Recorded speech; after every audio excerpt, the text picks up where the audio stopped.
sa gagmay nga butang nga gisugo sa Dios nga tus katawhan ilang ipagahit lang kasing-kasing suon mo nagiingon ni Pablo. Og sila og ingon pareho ning konteksto nga bulit at dito sa awaan. Ang malaki panglaglag tungod sa ilang kagahian.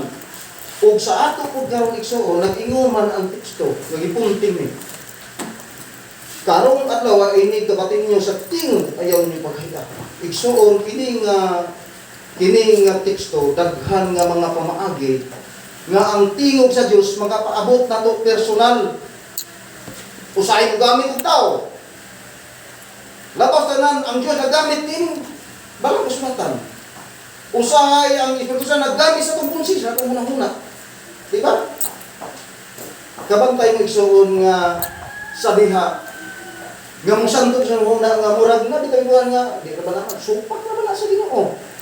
Apan tungod kay para na to murag buwan okay naman siguro, di ba? Okay naman siguro. Wala man Ginoo. Di ba usahay bisan sa atong pagsimbas sa bago pag-amping na to usahay na hibawta nga di unta na nga himuon pero itong kasing-kasing murag atong ipagahi okay naman siguro kung na alay mo ayaw paghita igsuon para sa atong nga pagtuon karon naray duha ka punto ahong ipasantok igsuon basayon naman ta ang tingog sa Espiritu Santo usahay sulod sa ato nga konsensya hubong Espiritu grabe taw nay mo himo ta o una nga lakang nga medyo nasayod na dili ang walo sa may atong batikon. Puro mahadlok ta. Buhat na siguro ayaw, likay. Pero tungod kay murag ang atong pagtagad murag atong susulayan isupak na to atong ipagahi. Sunod buhat nimo, balik-balik ka, di ba? Murag ano ra, di ba? Wa nay pagbating nga murag makonsensya ta.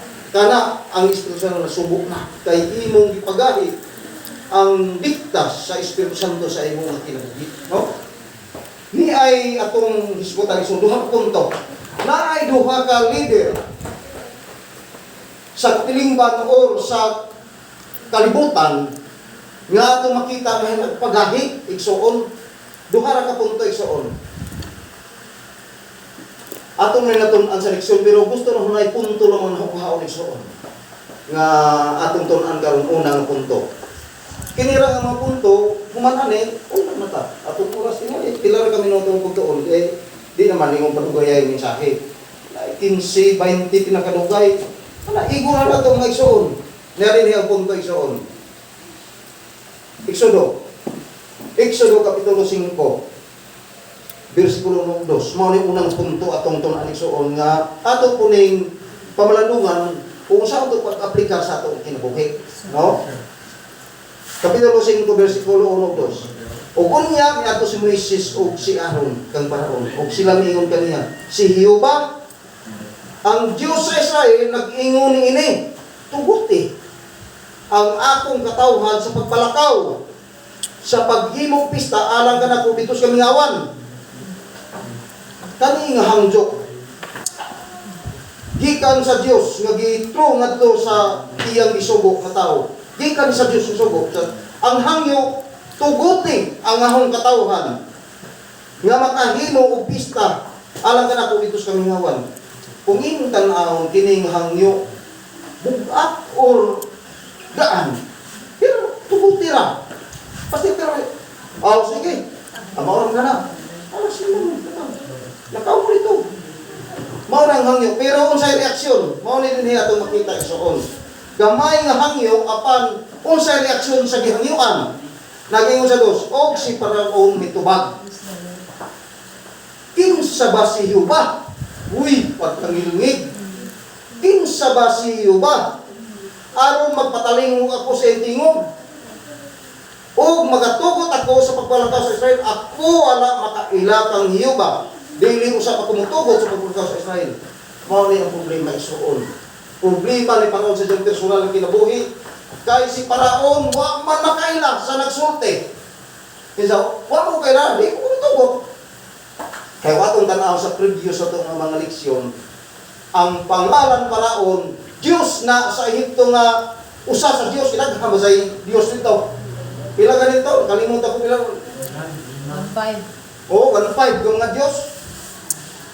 Grabe kadaghan. Para sa nila, ang panguripulo nga Diyos, tingali sa ilang pagkatao, Diyos nga paraon. Kaya mo na nagbuot. Katuruban Diyos, umang tumaningog. Siya ang Diyos mutingupan.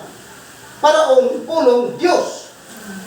Busa, nag-ingon si Moises, ayun siya, kinsa na siyo ba? Nga inyong Diyos, ako ang Diyos.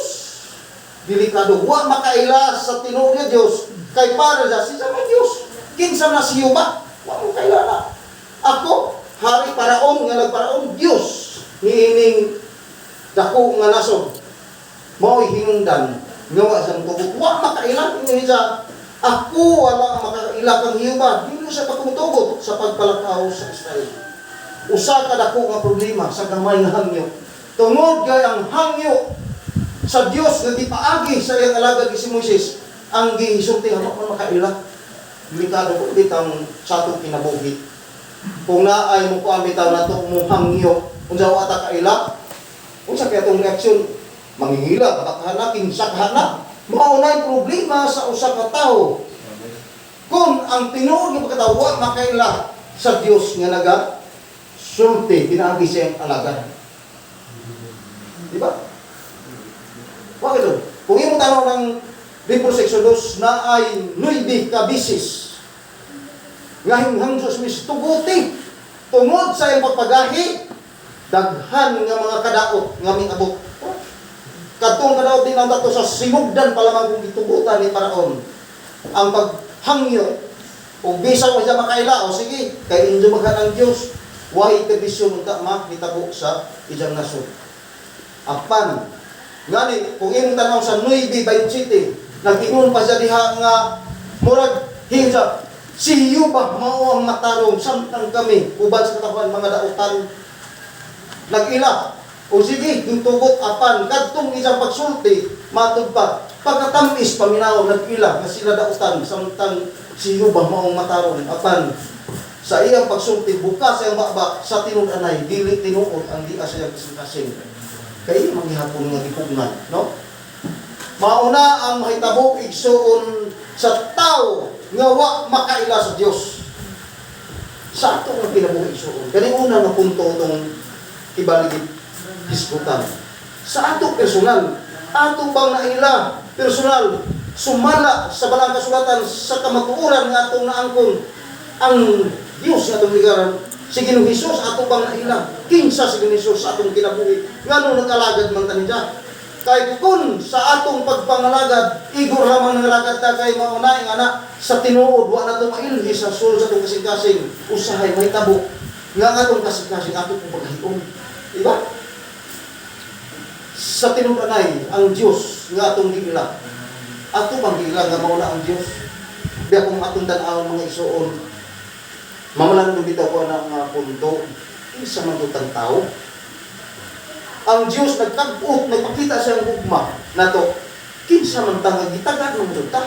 Muna ito sa suwat ni David, diha sa 8:5 ba na pre, sa Salmo. Nga kinsa ng tao na imong gitagad. Imagine mo na to, ang Diyos nga nagtagad na to, hangit sa mga harit. Magbubuhat sa universo. Kung imong tanaw ng universo, pila ba ang kalapadili maisip? Mao na ang binuhat. Mao na ang talan-ahon nga binuhat sa Ginoo. Apan ano pa mga jud-ija pa mo tang gihatagan o pagtagad, giluwas, pinaagi pa jud sa pagpakamatay sa anak.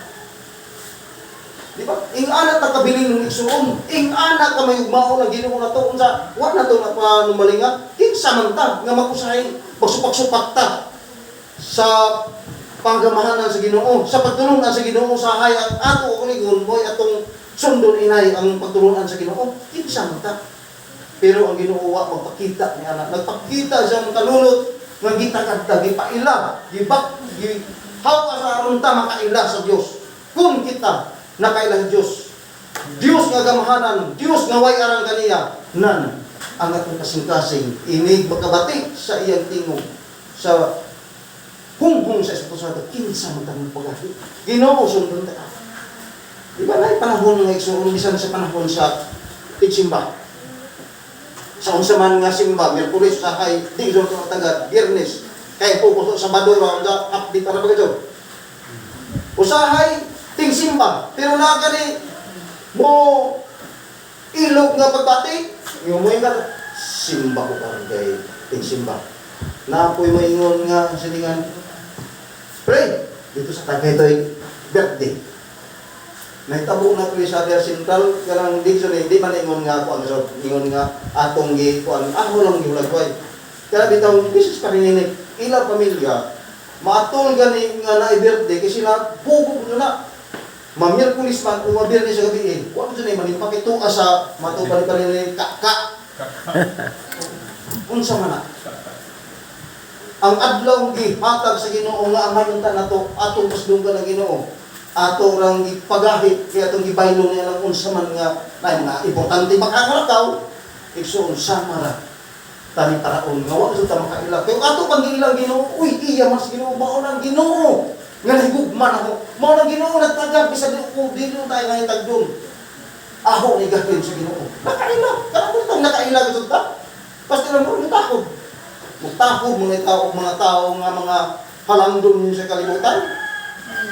Mga mayor, gobernador kung sa diha pas nila mo halos muluhog ang kamang kay halangdon sa atong pag-ila sa Dios.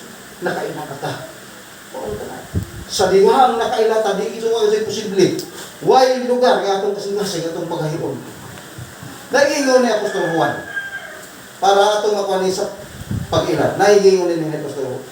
Nasayod na nga teksto pero gusto na akong i-share para pagkuan sa ato nga pagtuon.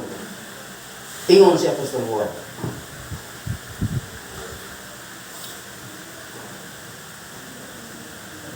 Sa 4:8 ingon siya.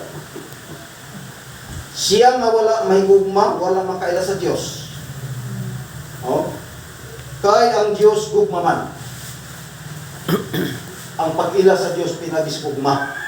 So, maunan kung kita nakaila sa Dios ang jawa tay pagbating pagigugma sa Dios igsoon may posibilidad nga usahay atong paghipon ra sa unsa man nga mga tawag alam nato alam sa ikaayo sa labi na sa buhat sa Ginoo usahay mo na atong paghion na okay amen ngalagad bitaw ko musimba bitaw ko makapulo bitaw ko mapursik ko me pero na ay mga punto usahay atong paghion kaya gingon siya nga wala mahigugma wa makaila usahay atong kanon atong ipadayon para sa pagpatinaw sa 20 nagingon higugma na ta mao nang musunod ta unsa ka nagugma ingon si Apostol Juan sa maunang kapitulo sa 20 kun adunay magayon ako higugma sa Dios apan nagadumot sa igsoon nan kini siya bakakon mao na diha ang dako nga problema. Igsoon sa tinubnay mao nang nausahay na kuwang tas pagbati.